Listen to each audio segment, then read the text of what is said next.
The fog of war is not only something soldiers face on battlefields. It is something every human being encounters the moment life becomes unclear, unpredictable, and emotionally heavy, because uncertainty is the true battlefield of the mind.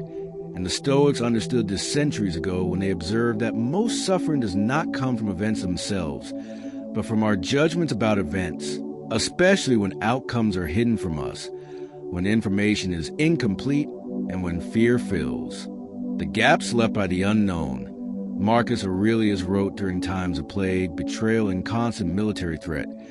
Yet his writings reveal a man who learned to stand calm inside chaos by refusing to demand certainty from a world that never promised it. And this is the first Stoic lesson for navigating the fog of war. Clarity is not something you wait for. It is something you create internally when life feels confusing, when plans collapse, when people change, and when the future refuses to explain itself. The untrained mind panics, overthinks, and seeks control where none exists, but the Stoic mind responds differently. It anchors itself to what is within reach. Perception, intention, and action. Uncertainty feels dangerous because the ego wants guarantees. It wants reassurance. It wants safety before it moves. But Stoicism teaches that waiting for perfect conditions is a form of mental weakness, because strength is forged precisely when conditions are unclear. Epictetus warned that if you depend on external clarity to feel stable, you will always be vulnerable, because externals are by nature unstable, shifting like smoke, while your inner faculty of reason can remain steady even when everything else is blurred. The fog of war teaches humility, because it forces you to accept that you do not see the full picture, and the Stoic does not fight this reality, but embraces it, understanding that demanding certainty is a silent form of resistance against nature itself. In moments of uncertainty, most people waste energy asking, why is this happening, or what will happen next? But the Stoic asks a more powerful question: what is required of me right now? Because this question redirects attention from fear to responsibility, from imagination to action, and from helplessness to agency. Uncertainty becomes unbearable only when the mind drifts into future catastrophes or past regrets.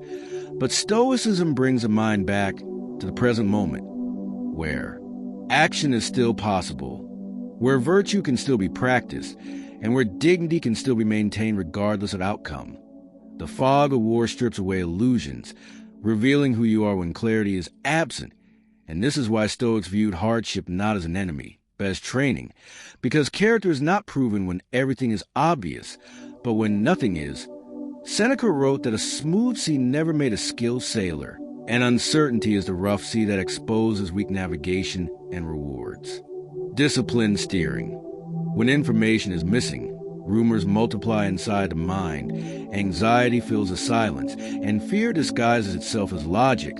But Stoicism teaches you to pause before reacting, to question impressions before accepting them, and to remember that your mind's first interpretation is not always truthful. The fog of war amplifies emotion, making threats seem larger, losses seem permanent, and mistakes seem fatal. Yet the Stoic response is to reduce life back to first principles. Is this within my control? Is this harm in my character? Is this something I can respond to with reason and virtue? And when the answer is no, the Stoic releases the burden of worry, not because the situation is easy, but because carrying unnecessary fear serves no purpose. Uncertainty is not the absence of direction. It is the absence of illusion. And once illusion is gone, what remains is raw reality, which can be faced with courage rather than panic. Stoicism does not promise comfort. It promises clarity of conduct, teaching you that even in confusion, you can choose patience over impulsiveness, discipline over despair, and steadiness over emotional chaos. The fog of war is where people reveal whether they're ruled by emotion or guided by principle, and Stoics train themselves daily for this moment by rehearsing adversity in their minds, imagining loss, failure, rejection, and chaos. Not to become pessimistic, but to become prepared, because what you rehearse mentally loses its power to shock you when it arrives. Uncertainty tests your attachment to outcomes, and Stoicism teaches attachment not as indifference, but as freedom. the freedom to act well without being emotionally enslaved to results you cannot command. When clarity disappears, the Stoic simplifies life, focusing on small, deliberate actions taken with integrity, understanding that progress during uncertainty is often invisible, slow, and misunderstood by others, yet still meaningful. The fog of war will tempt you to rush decisions, to grasp at certainty, to follow noise instead of reason, but the Stoic path is slower, quieter, and stronger. It waits, observes, acts when necessary, and remains internally calm even when externally surrounded by chaos. Uncertainty does not mean danger by default. It means transition, and the Stoic accepts transition as a natural rhythm of existence, knowing that resisting change creates suffering while aligning with reality creates resilience. In the fog, you may not know the destination, but you can still choose the direction of your character, and this is the core Stoic insight. When the world becomes unclear, become clear yourself. When the future is uncertain, make your principles certain. And when fear tries to command your mind, remind yourself that uncertainty is not your enemy. Your reaction to it is. In the deeper layers of the fog of war, uncertainty no longer feels like confusion alone, but begins to feel personal, as if life itself is testing your resolve, your patience, and your sense of identity. And this is where Stoicism becomes not just a philosophy, but a discipline of survival, because the Stoic does not seek to escape uncertainty, but to master himself within it, understanding that the true danger is not the lack of information, but the loss of inner order when outcomes remain hidden and plans dissolve. Most people unconsciously surrender authority over their emotions to external forces, allowing fear, impatience, and resentment to dictate behavior. Yet Stoicism teaches that surrendering emotional command is the first defeat in any war, visible or invisible. Marcus Aurelius reminded himself daily that he can encounter selfishness, cruelty, confusion, and delay, and by expecting disorder, he reduces power to disturb him, because what shocks us is rarely pain itself, but the surprise of pain and uncertainty becomes unbearable only when we falsely expect certainty as a default condition of life. The Stoic trains himself to operate without emotional guarantees, to move forward without applause, reassurance, or clarity, because virtue does not require favorable conditions to exist, only conscious choice. In the fog of war, the mind tries to rush ahead, to predict outcomes, to simulate worst-case scenarios. But Stoicism demands a return to the present moment, where speculation ends and responsibility begins, teaching that imagination is useful for planning but destructive when it becomes fear disguised as foresight. Epictetus warned that men are disturbed not by things, but by the views they take of them.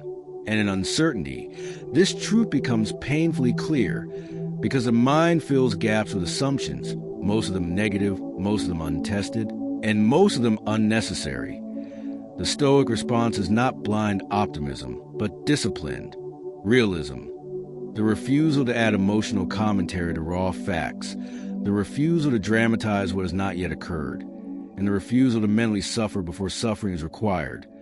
Uncertainty tests patience more than courage, because it demands waiting without knowing, acting without guarantees, and trusting principles instead of predictions. And patience, to the Stoic, is not passive endurance but active self-restraint, the ability to hold steady while others react impulsively. In the fog, people often reveal desperation through haste, making decisions simply to escape discomfort. But Stoicism teaches that discomfort is not an emergency, and that not every feeling requires immediate action. Seneca wrote that he suffers more in imagination than in reality, and this insight becomes a weapon against uncertainty, reminding us that fear thrives in the absence of evidence and fades under disciplined attention. The Stoic uses uncertainty as a mirror, asking not, "How do I escape this?" but "What weakness is this revealing in me?" Because uncertainty exposes attachments to outcomes, to control, to approval, and to comfort. And Stoicism seeks to loosen these attachments not to make life empty, but to make the individual unshakable. The fog of war strips away external validation, leaving you alone with your character. And this is why Stoics emphasize inner approval over outer success, teaching that if your sense of worth depends on predictable results, you will collapse the moment unpredictability arrives. Uncertainty is where ego dissolves and discipline is tested, because ego demands clarity and control, while discipline accepts ambiguity and continues anyway. The Stoic understands that life does not pause until you feel ready, and waiting for certainty is often another form of avoidance, disguised as caution, instead of asking for confidence. The Stoic builds competence of character, knowing that confidence grows not from knowing outcomes, but from trusting one's ability to respond well regardless of outcome.